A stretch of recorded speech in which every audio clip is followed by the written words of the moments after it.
Hey guys, so today is Saturday, March the 15th, and unfortunately, like always, I am late again on this video, and I didn't even do a video last week because I was super busy, but I'm going to go ahead and do week 34 and week 35 in this video and let you know kind of what's been going on. Last week, I was 34 weeks on Thursday, and they said the baby was the size of an average cantaloupe, approximately 4.75 pounds. Apparently she's been, you know, pretty much right at that weight. So anyway, it says that the vernix, which is like the waxy coat that protects the baby, is thicker that last week, and the lanugo, which is like the fine peach fuzz hair, is, you know, had started to shed and stuff like that, almost completely gone, it says. The lungs are just continuing to mature for preparation for the outside world, and that the baby would probably be practicing breathing. Let's see. As far as, I think that was about it on the baby development.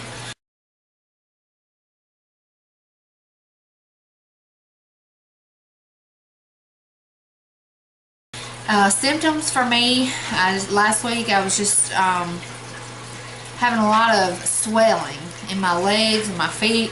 I can actually upload a picture of my feet.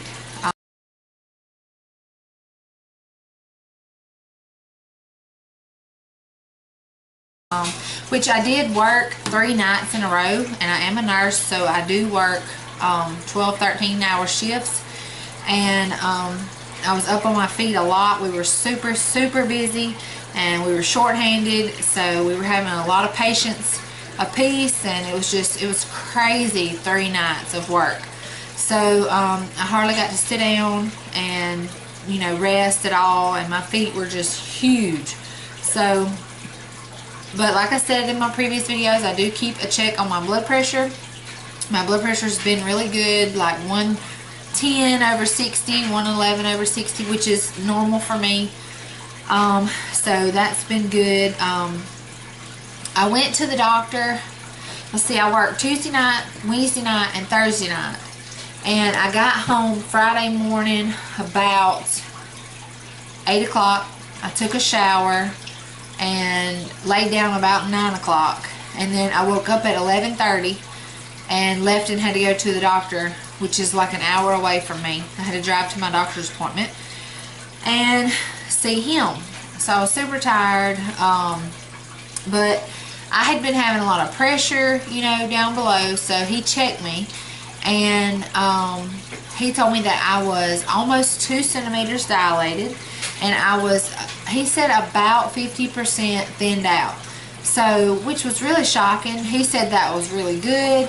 That he thought things would go well once I did go into labor, because my body already seemed to be doing what it needed to do to go, you know, natural. So, and at first I was kind of worried because I was only 34 weeks, but he said no, that was perfect.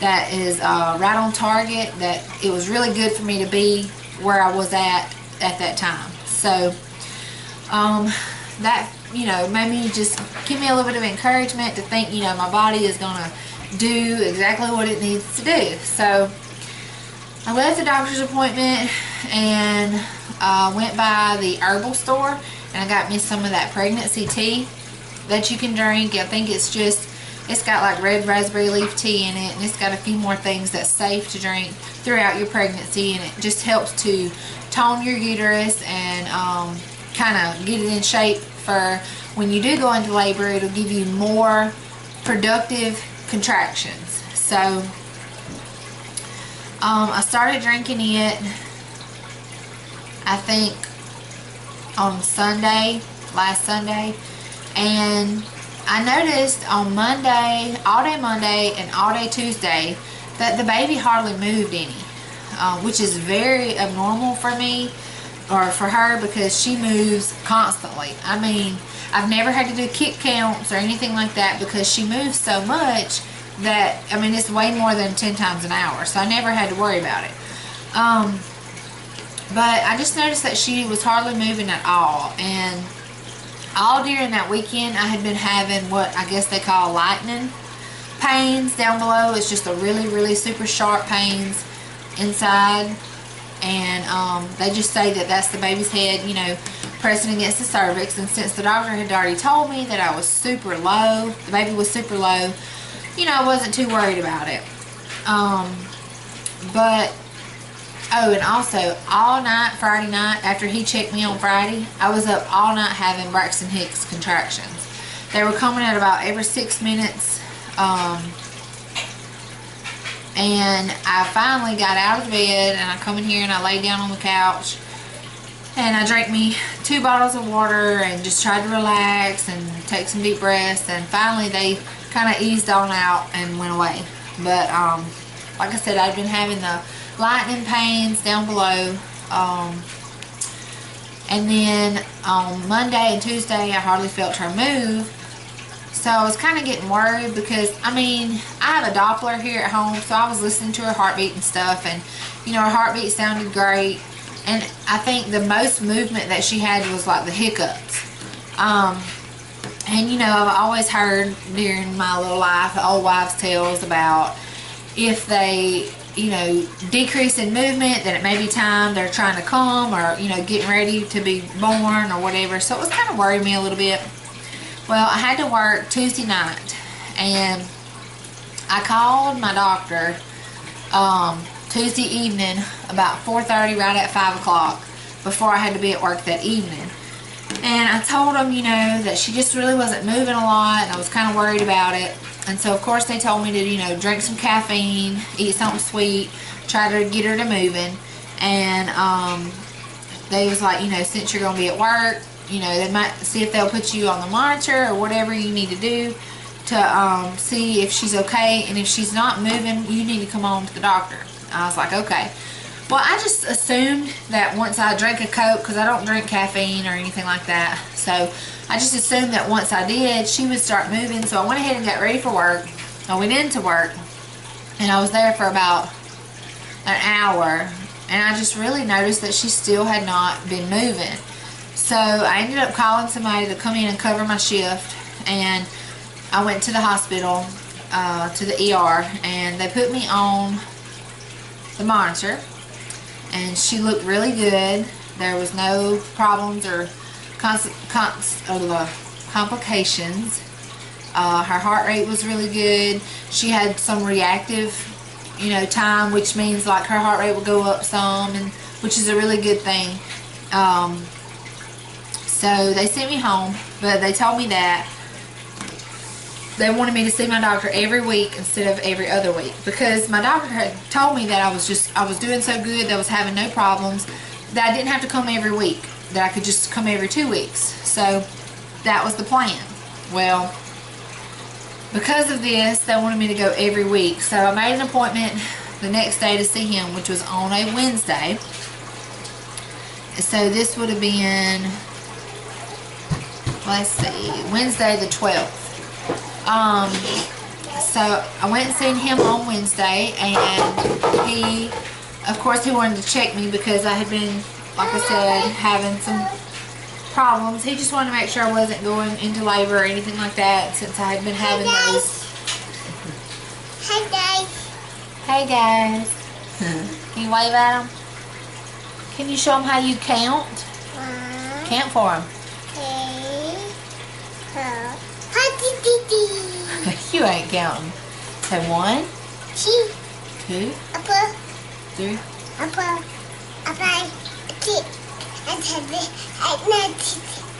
8, 9, 10. He does it so fast you can't hardly understand what he's saying. But anyway, alright, you wanna go play? Okay. Tell him bye-bye. Bye-bye. Alright. Bye. Go play. So anyway, I went to the doctor on Wednesday the 12th of March, and I seen him again, and he checked me. And this time he said, I mean, the first thing he said was, the baby is super, super low.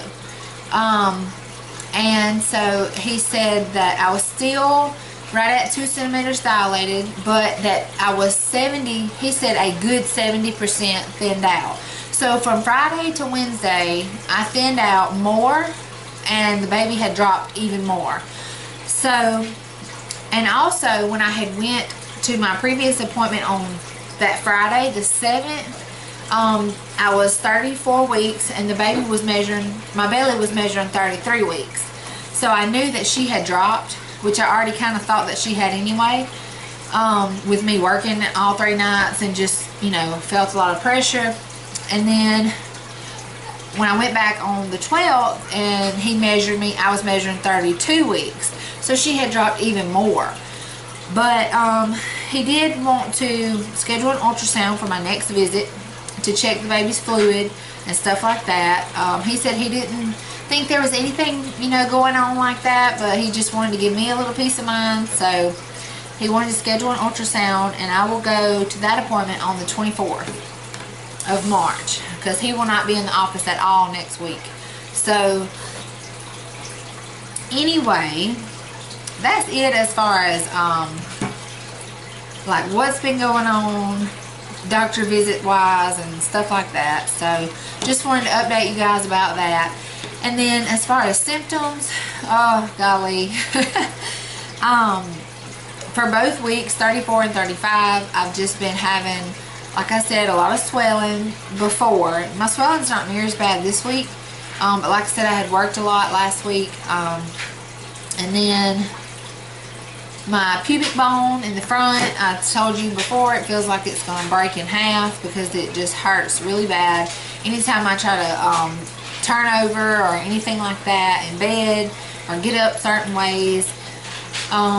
And plus with her being a lot lower now, it's even worse. So my hips have been hurting a good bit, and then I've been having the pressure down below and heartburn. I have heartburn every single night. It does not matter. I have heartburn every night. Let's see. Oh, round ligament pain. Oh my goodness. It is horrible. Like whenever, now that she's dropped and she is so low, I don't even have to be doing anything and I can start getting round ligament pain. Just standing up, I can get round ligament pain. I mean, it is crazy. It hurts so bad. I mean, you don't even want to move because you're so scared that it's just going to get worse and it's not going to go away. And I mean, it is horrible. And then my other major problem, and this is TMI, you may not want to know, but this is a pregnancy vlog, so I want to let my pregnant mamas know that because she has dropped, I have started getting hemorrhoids. Like, it is horrible. They're just so sensitive. You can't hardly do anything. You don't want to sit down, you don't want to stand up, you don't want your butt cheeks to touch. Like, it is horrible. Oh, so the doctor actually gave me some medicine for that, and I can put on it. I've been using a lot of the Tux wipes and spray and just everything I could possibly think of to get it to go away, and it's finally, I guess, not as sensitive as it was. So I'm very thankful for that, because I want it to go away before I have this baby. I don't want to be trying to push a baby out and have that going on too. But chances are, like my doctor told me the other day, you're just going to have a baby to get it out, or to get it to go away. So our stretch marks, the stretch marks that are on my stomach have just started going up a little bit more. So this week, as far as the baby, they said this week the baby is approximately 18 inches in length and the size of a honeydew melon, around 5.25 pounds. It says at this point all of the baby's major organs should be nearly complete. The kidneys are completely developed, his liver is functional and capable of processing waste products. Oh, and also they did a group B strep test on me on the 7th, and of course it came back positive, which I already figured it would. So yes, I will be taking antibiotics during labor for that. that's just my own. I know a lot of women say you don't have to, that you can do HIPAA cleanse baths and different things, because one day it might test positive and the next day it might not. But, and that's true. I mean, it's fine, but I'm not taking the risk. If I did and something happened and my child contracted spinal meningitis or something along those lines, I would never stop blaming myself. So I definitely don't want to take the risk of infecting my child with it. We have been working on her room. We're almost finished with it. All we gotta do is order her crib, and when I went to order it the other day, of course they're out of stock. So we're actually waiting for the warehouse to get more. It's not like none of the stores have it, because the warehouse is out of stock. And so I actually called the warehouse, and they said that they should be getting some more back in towards the end of March, the very 1st of April. So we're hoping to get that back in and get it set up and all that good stuff. I'm waiting on my car seat cover to come in, and we got her dresser, we got it set up, I got all of her clothes washed and everything like that, which I do have a baby shower coming up on the 22nd, so I'm probably going to get some more stuff, you know, to add to her room and different things. I've already got her bag packed, most of my bag packed, so I do plan on doing a video for that. Oh, also I was wanting to tell y'all, after my doctor checked me the other day and realized that I was already good and dilated and starting to thin out really well, he said that he believed that I would be having a baby before the 8th of April. 3.5 weeks from now, I could have a baby. Like, that's crazy. I'm not, you know, relying on that, because you never know, but anyway, it's really exciting, kind of nerve-wracking, because I still got so much stuff it seems to get done before she gets here. But anyway, I guess that's it for this week. No new cravings or anything like that. I've still just been eating the same stuff, liking cereal and milk and peanut butter and sweets. I think that's it for week 34 and week 35. As far as doctor's visits and everything, there really wasn't nothing going on. I appreciate you guys for watching, and I know, like I said, I'm always late on every video. At this point, I don't think it's going to get any better. But anyway, so I'll go ahead and show you my belly. And I actually turned 35 weeks on Thursday, so I'm actually looking kind of high up today, but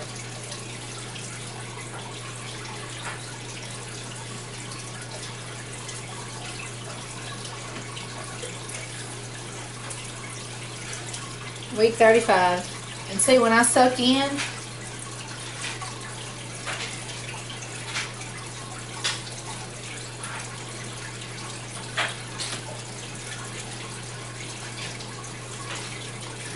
she's really low.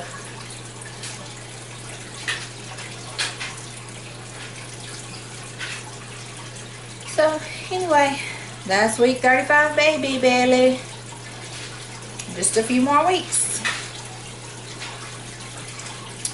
So thanks for watching, you guys.